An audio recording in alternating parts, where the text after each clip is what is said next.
नमस्कार, हमारे चैनल में एक बार फिर से सभी दर्शकों का स्वागत है। इस वक्त हम मौजूद हैं उत्तर प्रदेश के निजामपुर में।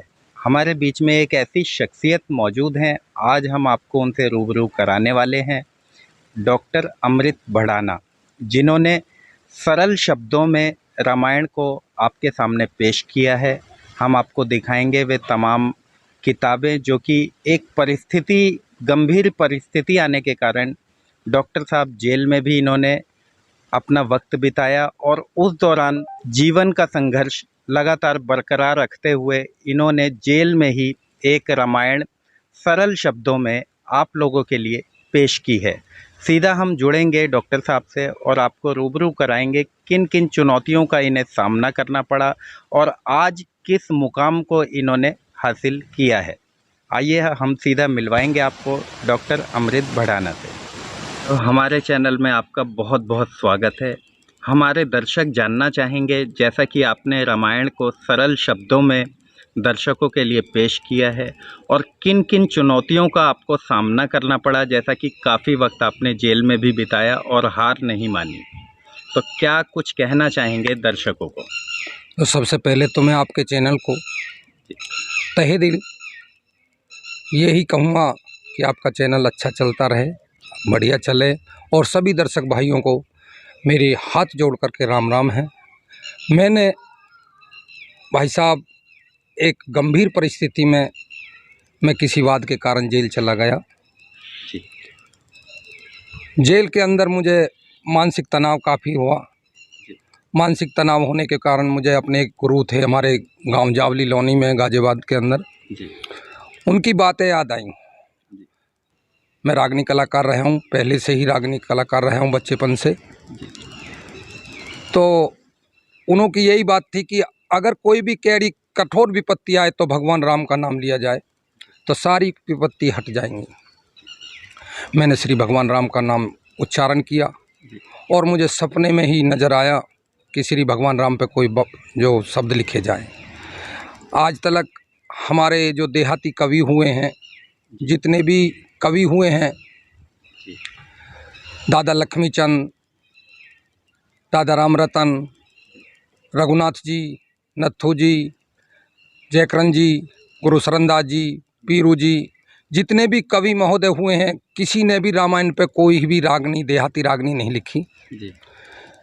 मैंने श्री भगवान का नाम लेता हुआ सारी रागनी जो रामचरितमानस हमारे महर्षि तुलसीदास जी ने बनाया है उसको याद किया और वो सारी ही रामायण मैंने 8 भागों में जो राग देहाती रागनी पश्चिमी उत्तर प्रदेश, हरियाणा और राजस्थान 3 भाषाओं का समावेश करके उसको देहाती रागनियों में उतारा, जिसे आज हमारे गायककार हैं, बहुत बहुत बड़े गायककार हैं। विजेंद्र सिंह जो विकल हमारे नंगली से हैं और कितने बड़े कलाकार हैं, हमारे सुरेंद्र भाटी जी हैं, जयवीर भाटी जी हैं सभी, और एक मीनू भाटी है लड़का, वो भी अच्छी तरह से हमारे शब्दों को गा रहा है और अच्छे गा रहे हैं। हाँ, जिसमें स्टूडियो वाले हैं, हंसराज जी हैं और सिसोदिया वाले हैं, ये सभी पसंद कर रहे हैं, लाइक कर रहे हैं। अच्छा डॉक्टर साहब, जैसा कि पेशे से आप डॉक्टर हैं जी, और आपके अंदर कहाँ से ये ख्याल आया जो कि आपने ये पहल की रामायण को दर्शकों के सामने, लोगों के सामने पेश करने की, कहाँ से ये ख्याल आया? हाँ, देखो ऐसा है कि पहले तो मेरे प्रेरणा मेरे गुरु महाराज की थी, जो कि हमारे गुरु महाराज अजब सिंह प्रधान जी जावली से हैं, और उसमें हमारी एक सबसे ज़्यादा सहयोग मेरी एक सिस्टर हैं, जावली में ही हैं, मैं उन्हीं के पास पला बढ़ा। उन्होंने बहुत ही ज़्यादा प्रेरणा दी और सहयोग दिया मुझे कि उन्हीं के माध्यम से जो मुझे ये ख्याल आएगा, कहने लगी भाई तुम रागनी कलाकार हो और तुम जो कुछ उस पर ध्यान दिया करो, तुम्हारा माइंड जो दिमाग जो ज़्यादा डिप्रेशन में नहीं होने का। फिर जेल के अंदर भी मुझे अच्छे लोग मिले, सुप्रिटेंडेंट साहब, जितने भी सुप्रिटेंडेंट आए मेरे कार्यकाल में, 10.5 वर्ष मैंने जेल में बिताए, तो जितने भी सुप्रिटेंडेंट जेलर साहब जितने भी आए उनका सारा सहयोग रहा। बाद में एक मिजाजी लाल यादव जी आए, आज वो शाहजहांपुर में हैं। धीरज सिंह जेलर थे और डिप्टी जेलर थे हरिंदर राठी जी, उन्होंने बहुत मुझे काफ़ी सहयोग दिया, मुझे किताबें उपलब्ध कराई और मेरा बिल्कुल खुला जेल कर दी मेरे लिए। और जैसे कि मेरे शब्द सुने मैंने रागनी की जो का प्रोग्राम में जो उसमें रखता था, क्लास लगाता था, अपनी संगीत की क्लास लगाता था। जी तो ऐसी कोई मुझे अड़चन नहीं हुई। और फिर सबसे पहले मैं जो प्रेरणा तो उन्हीं रही, मेरी बहन की बहुत ज़्यादा रही थी। जेल में थी, जेल में आना जाना उसका रहा था, और उसने काफ़ी सहयोग मुझे दिया, हर तरह का सहयोग दिया, पैसे से भी, और आज भी उसका सहयोग है, उसी का सारा देन है मुझे। मैं गुरुजी की और बहन जी की प्रेरणा से तो मैं जो इस सफ़र में कहीं ना कहीं परिवार से भी सहयोग मिला आपको? जी मेरा बड़ा भाई था, टीकम सिंह है, जी उनका सहयोग पूरा रहा मेरा। एक मामा जी के लड़के हैं, नंद किशोर बैसला, सिंभावली से, जी उनका बहुत अच्छा, हरिंदर सिंह बैसला, उनका सहयोग है। एक भांजा था हमारे जो जयवीर नागर ठेकेदार हैं, वो दनकौर से हैं, अट्टा गुजरान से। जी एक भांजा हमारा कपिल कल वो क्या कविंदर कसाना, जी बैंक प्रबंधक हैं स्टैम्प लॉनी में। जी इनका सहयोग बराबर मुझे मिलता रहा, आज भी सहयोग है, ऐसी कोई बात नहीं है। जी और मैं संदेश देना चाहता हूँ अपनी जो सब सर्व सज्जनों को, जी कि पुरानी संस्कृति को वापस लाया जाए। अभी मैंने बहुत उपदेश बनाए हैं, और भी जो गा रहे हैं, पब्लिक सुन रही है उन्हें, जी कलाकार गा रहे हैं उन्हें। जी तो उसमें मैंने अभी जो पापा की परियों की जो अभी थोड़ा छंद बनाए, जी जी वो गाए हैं अभी। अभी पब्लिक में जल्दी से आ जाएंगे। और कुछ उपदेश हैं जो संस्कृति वापसी लाने के लिए, मेरा जो गुजारिश है सभी से, सभी कलाकारों से, जितने भी आज के जो हमारे कवि महोदय हैं, छोटे मोटे जितने भी हैं, किस्सा वाले कवि तो नहीं रहे, जी एक शायद बड़ा बोल नहीं कहना चाहिए, कि शायद मैं ही इस कोशिश कर रहा हूँ कि पुरानी संस्कृति लाई जाए।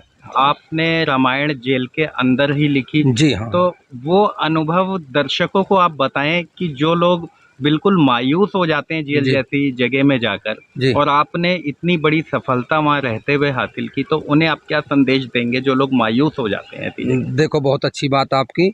सबसे पहली बात यह है कि जेल का नाम ही जेल है। जेल एक सुधार घर है। जी अगर बंदा आदमी चाहे तो वहाँ सब कुछ सुधार हो जाता है। और ये नहीं है कि जेल में सभी दोषी जाते हैं। मेरा मतलब, मेरा 10.5 साल के कार्यकाल में मैं अपनी बता रहा हूँ कि 60% लोग निर्दोष हैं, जिसमें 40% को ये पता नहीं है कि मैं किस विवाद में आया हूँ, कि देखा भी नहीं उसने। जैसे मैं बैठा हूँ, मैं सच्चाई जी कहता हूँ जी कि मैं 200 किलोमीटर दूर था, जी गांव में मर्डर हो गया, जी नाम मेरा आ गया।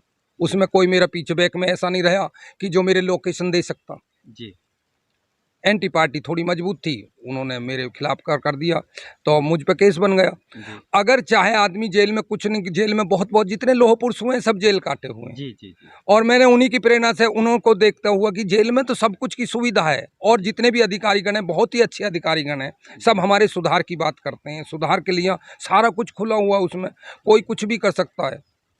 ये नहीं है कि जेल के अंदर रहने के बाद में कुछ जेल है भाई बड़ा बड़ा अच्छा सा नहीं लगता, मतलब ये तो डरावना मामला है। अगर जेल के अंदर आदमी जाए तो अपनी सारी गलतियों को सुधार सकता है, और बहुत को हुनर लेके आ सकता है। जी कोई भी हुनर ले सके आ सकता है। मैं तो एक कलाकार गायकी में मैंने क्लास लगाई है, जो मैंने अपनी उम्र से भी बड़े बड़े हमारे कुरली के प्रधान जी हैं, जी परमवीर प्रधान जी, मेरे से उम्र में बड़े, मेरे से गाना सीख कर स्टेज पे गाया उन्होंने। एक सैपानी से हैं हमारे जो उन भाई का नाम है, मेरे बहुत परम रहे हैं, जी जो शिव कुमार जी जी सैपानी से हैं। वो मेरे उम्र में बड़े हैं मेरे से, और मेरी उम्र में बड़े मेरे से ही मुझे गुरु मानते हैं। मेरे पगड़ी बांधी है उन्होंने कि मेरे से जो कलाकारी, वो कहने लगे भाई ये तो अच्छी चीज़ है। संगीत एक ऐसा माध्यम है सबसे बढ़िया कि हमारे उसमें भी लिखा, वेद पुराण शास्त्रों सबसे पहले संगीत है, कि गंधर्वों ने संगीत लगाया। और संगीत से, अगर संगीत का कोई बच्चा है तो हर वक्त खुश रहेगा। संगीत का बच्चा कभी डिप्रेशन में नहीं आ सकता। और मैं महीने में 2 महीने में, जैसे अभी हमारे मिजाजी लाल जी जो सुप्रिटेंडेंट साहब आए थे, वो महीने में अभी इस दिन में एक प्रोग्राम करा। कहीं झगड़ा हुआ, जेल में आपस में भिड़ जाते थे, तो कई प्रोग्राम कर दो।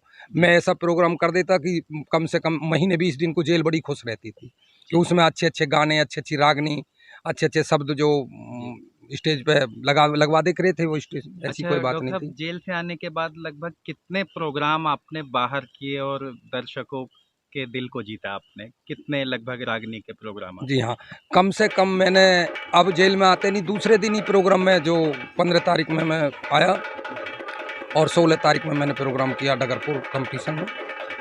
उसके बाद में कई जगह प्रोग्राम हुए उसमें, और फिर जागरण पार्टी, मेरे बच्चे जो पहले मैं छोड़ के गया था जावली में, छोटे छोटे बच्चे इनको सिखाया, वो जागरण पार्टी में है। तो नवीन जावली के नाम से अपना चैनल भी है उनका।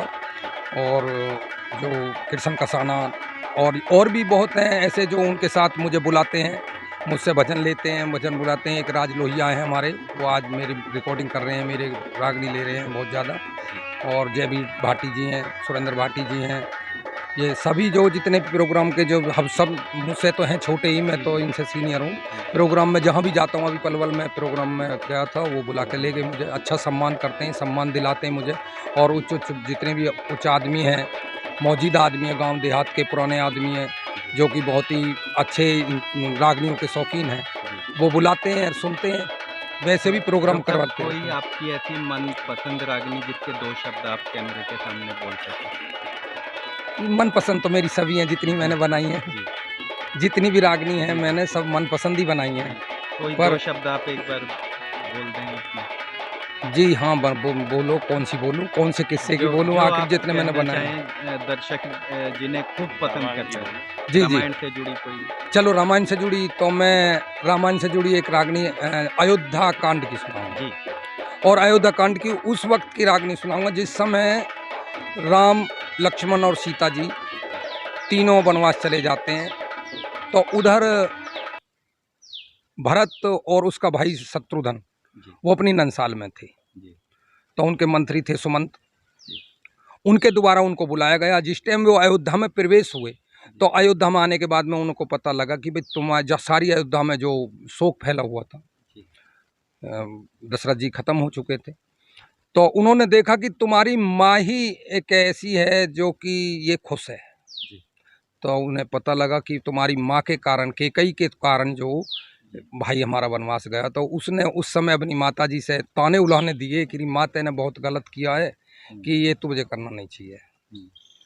तो उस समय की रागनी बताऊंगा, आखिर रागनी बहुत हैं, सारी बढ़िया रागनी हैं जो 2 शब्द आप गुनगुना देंगे, उसी से दर्शक जो ठीक है, ठीक है, बहुत मोहित अच्छा। हो जाएंगे। अच्छा, ठीक। हाँ,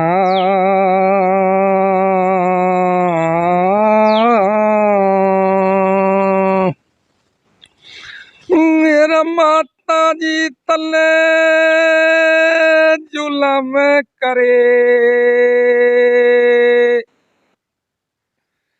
इब तेरा नाम सरे को न्या,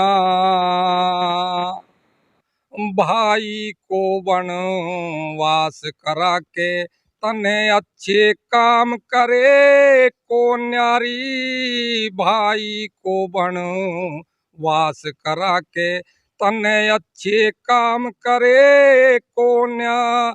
हो माता जी तने जुलम करे, इब तेरा नाम सरे को न्या, भाई को वनवास करा के तने अच्छे काम करे को न्यारी, भाई को वनवास करा के तने अच्छे काम करे को न्या।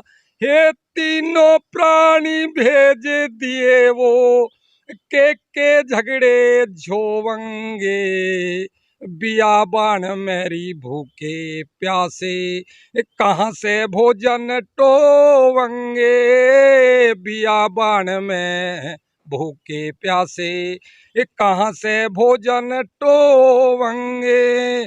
कर कर याद तेरे बोलो ने, बैठ रही मैं रोवंगे, राजघरों के सोने वाले कहीं घास पात पे सोवंगेरी, राजघरों के सोने वाले कहीं घास पात पे सोवंगे, हेरी कहीं कल्न मूल ने खावंगे, कहीं कल्न मूल ने खावंगे, जिसते पेट भरे को न्या, भाई को वनवास करा के तने अच्छे काम करे को न्यारी, भाई को वनवास करा के तने अच्छे काम करे को न्या।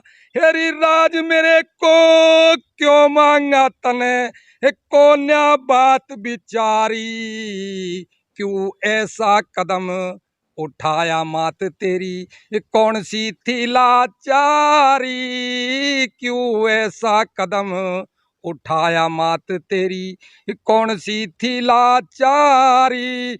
हारी खोट भाई में के देखा जो बन की कर दी त्यारी, गद्दी ऊपर मुझे बिठावे के कहेगी दुनिया सारी, रिहा गद्दी ऊपर मुझे बिठावे के कहेगी दुनिया सारी।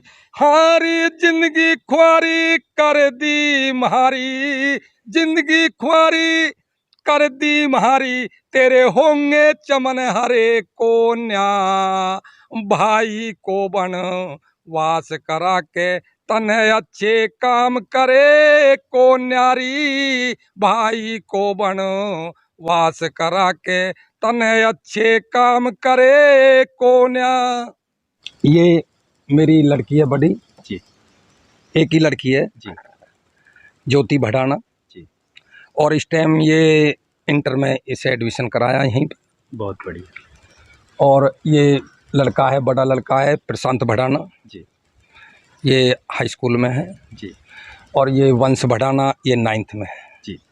ये 3 बच्चे हैं आपकी कृपा से। बहुत खूब। और ये हमारे जो वैसे जवाई हैं जी भतीज जवाई हैं जी जी ये खैरपुर गांव से हैं जी जी ये हमारे यहाँ ब्याहे हुए हैं हमारी भतीजी ब्याही है इनको। जी।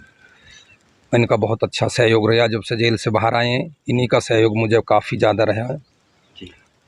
तो और आप देख रहे हैं जैसे भी अब परमात्मा की कृपा अगला है। प्रोग्राम आपका कहाँ होने वाला है उसके बारे में हाँ हाँ उसके बारे में ऐसा है सबसे पहले मैं आपको बताता चलूं कि मैंने रामायण से अदर जी जो 8 भाग रामायण के हैं जी लेके बालकांड से और लवकुश कांड तक जी 24 रागनी का एक भाग है मेरा जिसमें हमारी जो देहाती तर्ज हैं फिल्मी तर्ज हैं रशिया तर्ज हैं मतलब अच्छे जो आज समाज चाहता है वो ही उस जी। तरीका से एक छोटा 10 साल से 8 साल से और बुजुर्ग तक सब समझ जाएगा रामायण को। जी जी आज अगर हम रामायण का पाठ यहाँ कर रहे हैं जी तो रामायण का पाठ चल रहा है अभी 1 हफ्ते का पाठ है 15 दिन का 8 दिन का 8 दिन का तो होता ही है। जी कोई भी अगर 100% आदमी 100% मतलब 10% लोग समझेगा क्यों अवध भाषा को या संस्कृत भाषा को क्यों हमारे वाल्मीकि जी ने संस्कृत में ज़्यादा जी, बनाई जी, है तो उस भाषा को समझ नहीं पाते हैं। और रामचरितमानस जो हमारे महर्षि तुलसीदास जी ने बनाया हमारे जो श्री भगवान को मानव उसमें दर्शाया गया है तो अच्छी तरह से दर्शाया उन्होंने।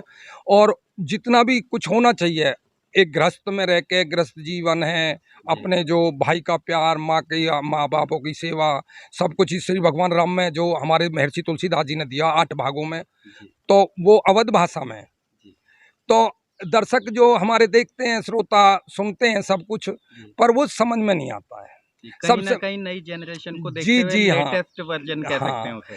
तो वो नहीं समझ पे आएगा तो उसे अगर हम मैंने अब जो देहाती जो शब्द में जो अपनी खड़ी भाषा में जो रागनी क्योंकि शौकीन हमारे देहात में बहुत ज़्यादा है जी और पूरा संसार राम भक्त है जी राम की तो सभी महिमा अलग ही है। जी अगर उसको हम हिंदी भाषा में अपनी जैसे मैंने हिंदी भाषा उन्होंने प्रेरणा दी भगवान ने मुझे बहुत अच्छा सद्बुद्धि दी तो उसमें जो मैंने हिंदी भाषा खड़ी भाषा और अपने देहाती भाषा में जो लिए तो सब लोग समझ सकता है छोटे बच्चे से बड़े तक पूरी रामायण को रागनियों के माध्यम से समझ जाएगा। और कोशिश यही जारी है कि आप लोगों का सबका मुझे सहयोग इस बात करे कि मैं इसको जल्दी से जल्दी लोड कराऊं जी अच्छे कलाकारों से कुछ मैं करूं अपनी तरफ से जी और समाज में पहुंचे समाज समझे कि पुरानी संस्कृति को लाए। जी और उससे अदर मैंने जो कृष्ण सुदामा का सारे धार्मिक किस्सा बनाए हैं जी कृष्ण सुदामा है हीरा रांझा है सतवान सावित्री और सती निहालदे और रूप बसंत है महाभारत के किस्सा से हैं। ये बच्चे भी हमारे थोड़ा गा लेते हैं थोड़ा जी बहुत इन्हें सिखा रहा हूँ अभी इनकी क्लास लगाता हूँ जी जी और इनको हारमोनिया वगैरह सब कुछ जी और सहयोग है और कलाकारों का भी कि भाई इन बच्चे को थोड़ा सा कि देखो ये तो गॉड गिफ्ट होती है बिल्कुल भगवान ही जो कंठ पे जो बैठता है माँ सरस्वती की कृपा होती है उस किसी किसी पे ही होती है कि पुरानी कहानी है जो हर चीज़ को आदमी मेहनत से कर लेता है पहलवानी कर लो सब कुछ कर लो गाना बहुत मुश्किल है और 4 भाइयों में खड़े होकर गाना जो अच्छी मतलब तर्ज में और उसमें हमने तो बहुत पुराना गाया बच्चापन से गाते चले आ रहे हैं पर ऐसा है कि हम कुछ और अदर रह गए कि डॉक्टरी लाइन में आ गए थोड़ा सा वो भी लोक सेवा है और अभी तक लोक की सेवा करता हूँ कि शुरू में मैं अनुभवधार पे आरएमपी था और आज मुझे 33 साल की मेरी प्रैक्टिस हो गई है।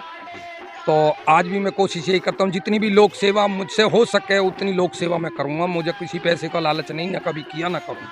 मुझे महल हवेली की ज़रूरत नहीं, मेरी हवेली है खड़ी, मुझे इन्हीं हवेली की ज़रूरत है और कोई ज़रूरत नहीं है। सबसे एक द्वेष भाव मुझे किसी से नहीं। मेरे एंटी पार्टी भी हैं, वो भी मेरी बुराई नहीं कर सकते, नहीं कि मैं बुरा काम करना चाहता। और भाइयों से और परिवार से सबसे ये कहता हूँ, सबको सद्बुद्धि ये देता हूँ। जेल में भी मैंने यही प्रेरणा दी है सबको कि भाई लड़ाई झगड़े में कुछ नहीं है। मैंने कितनी जो और भी शब्द है कि कहते हैं कि मांगे मान घटे मानस का दुख चिंता में काया, अनरीति से राज चला जा झगड़े में धनमाया। कुछ नहीं है, 2 दिन की जिंदगी है। द्वेष भाव करना बहुत ही बेकार है। सबसे प्रीत प्रेम करो और भगवान प्रेम के ही भूखे हैं, कुछ नहीं चाहिए किसी। आज आप आए हो प्रेम ही देख के तो आए हो, प्रेम के किसी ने भेजे हो या कैसे भी आए हो, आपके मेरे पास आए हो, मुझे बड़ा अच्छा लगा। मैं तहे दिल आशीर्वाद देता हूँ अपनी तरफ से। भगवान से भी यही दुआ करूँगा कि आप अच्छे रहें, बढ़िया रहें, चंगे रहें, बाल गोपाल बच्चे इनसे बढ़िया अच्छे रहें। और सभी दर्शक भाई, जितने भी दर्शक भाई देख रहे हैं और जहाँ भी तुम पहुँचा रहे हो मेरी इसको, तो मैं सभी से हाथ जोड़ के मेरी यही विनती है कि उस परमपिता परमात्मा को मत भूलो। कभी किसी से द्वेष भाव मत करो, झगड़ा मत करो। और नहीं झगड़े में तो भाई बहुत ही मैं भोगी बैठा हूँ कि आज ये बच्चे बहुत कुछ पहुँचते, पढ़ लिख के अच्छे होते, तो मुझे पढ़ाई की मैं ये है कि आगे कुछ सद्भावना हो सबके अंदर। कोई ऐसी बात नहीं है कि लड़ाई झगड़ा, कुछ नहीं, लड़ाई झगड़े से कुछ नहीं होता है। जेल में मैं रह के मैंने सबको प्रेरणा दी, सभी आदमी खुश थे। और कम से कम 150 मैंने ऐसे बच्चे जो कि गाने में उतार दिए, जिनको मैंने किसी को ढोलक सिखाई, किसी को बाजा सिखाया, किसी को बेंजो सिखाई, किसी को रागनी सिखाई, किसी को भजन सिखाए। ऐसे मैंने बड़े बड़े अपनी उम्र से भी बड़े जो उम्र दराज आदमी हैं उनको भी सिखाया, वो भी गुरु मानते। मैं गुरु लायक तो नहीं हूँ, बड़ा बोल भगवान का है, गुरु तो बहुत बड़ी, गुरु की महिमा तो बहुत ऊँची होती है, पर मैं गुरु लायक तो नहीं हूँ। पर भी इतना दूसरे को यही कहता हूँ कि भाई आदमी अच्छा रहे, प्रेम भाव रखे, किसी का द्वेष भाव न रखे, सबसे अच्छी बात है। भगवान तो प्रेम के ही भूखे होते हैं और उन्हीं पे मैं जो ये चाहता हूँ कि उन्हीं के ऊपर जो जितने शब्द मुझ पे बन जाए, अपनी ताबे ज़िंदगी अपनी, मैं कहता हूँ कि अपनी तहे ज़िंदगी उन्हीं के पीछे गुजार दूंगा। मुझे कोई किसी से किसी भी बात का कोई झगड़ा नहीं, कोई लपड़ा नहीं, कोई द्वेष भाव नहीं, कुछ नहीं है। मैं हाथ जोड़ कर बस यही कहता हूँ सभी दर्शक भाइयों से कि भैया अपने आराम से प्यार से जीवन गुजारो, बहुत ही अच्छा। परमपिता परमात्मा पर विश्वास करो, परमपिता परमात्मा ही सबको देने वाला, जिसने हमको जन्म दिया है वो सब कुछ देगा। जैसा कि अभी आप सुन रहे थे, डॉक्टर अमृत भड़ाना से हमने आपको रूबरू करवाया। जैसा आपने देखा, एक शांति प्रिय व्यक्ति हैं जिन्होंने एक मिसाल कायम की है। जेल जैसी जगह के अंदर रहते हुए भी उन्होंने वहाँ एक रामायण नए तरीके से, सरल शब्दों में, नए अंदाज में उन्होंने प्रकाशित की है। वह किताब भी हम आपको स्क्रीन पर दिखाएंगे। और डॉक्टर साहब का कहना आपने सुना कि लड़ाई झगड़े से हमेशा बच कर रहें, भक्ति भाव के व्यक्ति हैं। उन्होंने तमाम दर्शकों को संदेश दिया कि जीवन में कभी भी हार नहीं माननी चाहिए, परिस्थितियां कैसी भी हों उसमें संघर्ष करना ही सफलता है। मिलवाएंगे अगले डॉक्टर साहब के प्रोग्राम में, आपको रूबरू करवाएंगे किस प्रकार से वे रागनी प्रकाशित करते हैं, आपके सामने पेश करते हैं। फ़िलहाल अभी उन्होंने गुनगुना के कुछ शब्द रागनी के आपके आगे पेश किए। ऐसी ही तमाम खबरों के लिए हमारे साथ बने रहिए।